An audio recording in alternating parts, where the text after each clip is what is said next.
এর থেকে আর খুশির খবর কিন্তু কোনো কিছু হতে পারে না। এবং গতকাল দেবদা যে পার্টিকুলার একটা পোস্ট করেছে, সেই পোস্টটা হয়তো তোমরা অনেকে দেখেছো এবং অনেকে হয়তো অ্যাজিউম করছো বা ভাবছো যে এটা হতে চলেছে, এবং সেটাও আমি ভাবছি।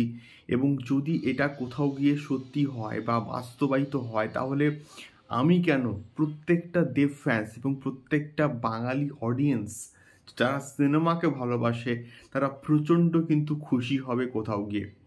সো হ্যালো গাইজ, আমি Deep and welcome back to my channel Deep exclusive. So এখন আমি কথা বলতে এসেছি নান আদার দেন ধূমকেতুকে নিয়ে, এবং সেই জুটি দেব, শুভশ্রী এবং কৌশিক গাঙ্গুলি, এবং দেবের কেরিয়ারের one of the best project কিন্তু হচ্ছে ধূমকেতু। এমন আমরা কিন্তু প্রচুর খবর কিন্তু পেয়েছি, এবং কৌশিক গাঙ্গুলির ডিরেকশনে দেবকে দেখার একটা আলাদাই কিন্তু চাহিদা আমাদের রয়েছে।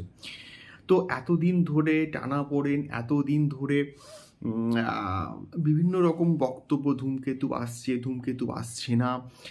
তো ফাইনালি গতকাল দেবদা কিন্তু একটা পোস্ট করেছে রানা সরকারের সঙ্গে দেবদার প্রোডাকশন হাউসে, এবং সেই পার্টিকুলার পোস্টে রানা সরকারও কিন্তু মোটামুটি কমেন্ট করেছে, নাও অর নেভার, হ্যাশট্যাগ ধূমকেতু।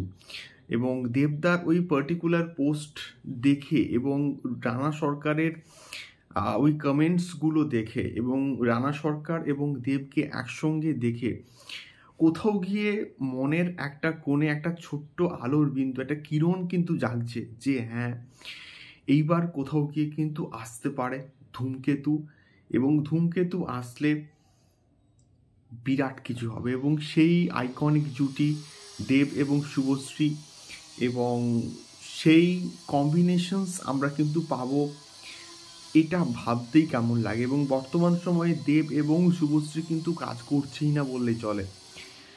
তো সেই জায়গা থেকে দাঁড়িয়ে এই ছবিটা যদি মুক্তি পায়, অ্যাটলিস্ট প্রমোশনের ক্ষেত্রে আমরা কিন্তু দেব শুভশ্রীকে কোথাও গিয়ে কিন্তু দেখতে পাবো।